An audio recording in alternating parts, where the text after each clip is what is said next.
Guys, நம்ம today homemade sarlac தான் செய்ய போறோம். சோ தேவையான ingredients எடுத்து வச்சிருக்கேன் பாருங்க. இது நம்ம இது பாத்தீங்கன்னா உடைச்சக்கல்ல ஒரு கைப்பிடி, வேர்க்கல்ல ஒரு கைப்பிடி, பாதாம் 6, முந்திரி 6 எடுத்து வச்சிருக்கேன். நெக்ஸ்ட் பாத்தீங்கன்னா ஒரு அரை கிளாஸ் அளவுக்கு அரிசி எடுத்து வச்சிருக்கேன். So homemade peanut sarlac. Okay, இதுக்கு நம்ம இப்படி தான் பேர் வச்சுக்கோம். சோ இப்போ இது எல்லாத்தையுமே நம்ம ட்ரை ரோஸ்ட் பண்ண போறோம். சோ வாங்க ரெடி பண்ணிடலாம். சோ அடுப்பு ஆன் பண்ணி கடாய் வச்சிருக்கேன். கடாய் கொஞ்சம் நல்லா ஹீட் ஆகட்டும்.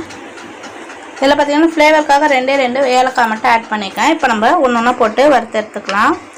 ஃபஸ்ட்டு பாதாம் போட்டுடுறேன். நல்லா ட்ரை ரோஸ்ட் ஆகணும். ஸோ பாதாம் பார்த்திங்கன்னா நல்லா ரோஸ்ட் ஆகிடுச்சு. ஏலக்காய் வந்து நம்ம ரோஸ்ட் பண்ண போகிறதில்ல. பாதாம் முந்திரி ஒச்சக்கல்லையை ரோஸ்ட் பண்ணிவிட்டேன். வேர்க்கல் வந்து ஃப்ரை ஆகிட்டே இருக்குது.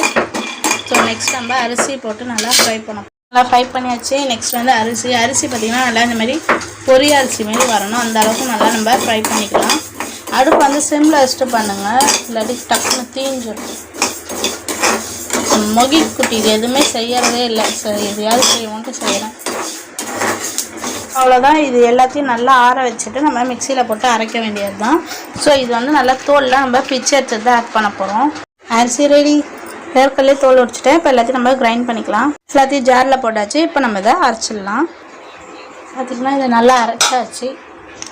நல்லா ஃபைன் பவுடர் வந்துச்சு. இதை தட்டில் கொட்டி நல்லா காய வச்சுட்டு நாலுலேருந்து நம்ம பாப்பாவுக்கு ஒரு லஞ்சாவோ இல்லை ஒரு பிரேக்ஃபாஸ்ட்டாவோ செம்மையாக செஞ்சு தரலாம்.